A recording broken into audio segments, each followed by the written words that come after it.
You know that feeling where it just gets harder and harder to get going in the morning? Little trips take longer than they should and things don't move as freely as they used to. Well, maybe it's time you checked yourself in. The car, that is. What did you think I meant? Hey, mate, look after her, won't you? She'll be right, Rod. We'll look after her.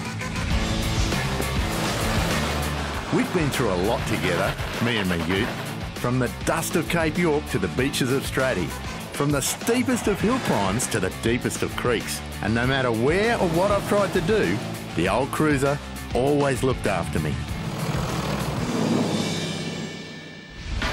So I'm returning the favour, which is why I've come to Dieselcare Dalby. Located in the middle of one of Queensland's busiest agricultural and mining hubs, these guys are the experts in all things diesel. And according to Gavin Bradford, it's a topic all car owners, particularly four-wheel drivers, should pay more attention to, as it's quite literally the lifeblood of your engine. Roger, the most important thing to know about a diesel is it needs clean fuel. It's got to be free of water, free of contaminants. It's important to know where your fuel filter is in case you do get into trouble and it does get blocked, and how to change it. If you remember, when a fuel tank is filling up at a station, they're pouring in that fuel at a great rate of knots. That's stirring up all the fuel in the tank. If you just happen to come along when that happens, you quite possibly can get a bad batch of fuel or a mixed up batch of fuel. So, Gav, that is clean, normal diesel? Yes, and here are some nice samples that we've taken over the periods of time of some poor quality fuel that's gone through that system. People have had that in their fuel tanks. Contamination is particularly harmful in diesel engines because the entire system is dependent on the lubricants in the fuel itself. Water, grit, or even algae can all do damage, from major failures to minor wear and tear, which, as in this case, can have long-term impacts on key components. So here you go, Roger. This is basically the heart of the engine.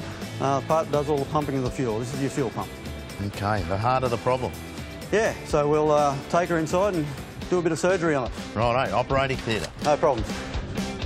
Like a hospital cardiac ward, this is where pumps are given a new lease on life. It's an intricate process, and in an era when computers coordinate almost everything under the bonnet, one that's become increasingly technical. The bench here basically runs the pump, and we measure the fuel and adjust the timing and so forth, so that when it goes back on the engine, it's back to manufacturer specifications. Okay. Mate, how much money have you got tied up on that? With this particular gear here, with the bench and the add-ons that we have, you know, close to $200,000 just in this part of the unit. What comes out of the workshop is a fully reconditioned pump, ready for transplant back into our patient. One of Gavin's biggest recommendations to prevent ending up in this place at an early age is the installation of an additional filter system, especially if you're heading to a remote area where fuel supplies can be somewhat perilous. The kit is specifically designed to protect the common rail diesel engines that are fitted to most new cars. One thing this visit's reinforced, something I've always said, carry a spare fuel filter, because when you're on that trip of a lifetime in the middle of nowhere, if you get a load of stuff like that, that's the end of your trip.